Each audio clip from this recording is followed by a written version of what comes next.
కథనం ప్రకారము పూర్వము కాలనేమి అనే రాక్షసుడు తన కుమార్తె అయిన బృందను జలంధరుడనే రాక్షసుడికిచ్చి వివాహం చేస్తాడు.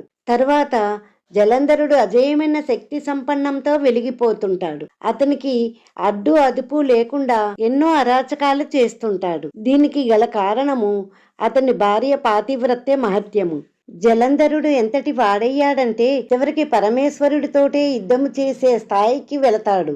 జలంధరుడు ఈ విధంగా అవడానికి కారణము అతని భార్య పాతివ్రత్యమే.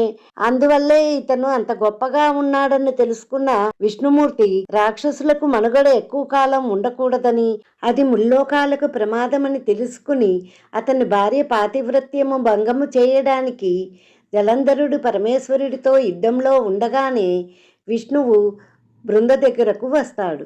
జలంధరుడి రూపంలో వచ్చిన విష్ణుమూర్తిని చూసి తన భర్త అని భావించి అతని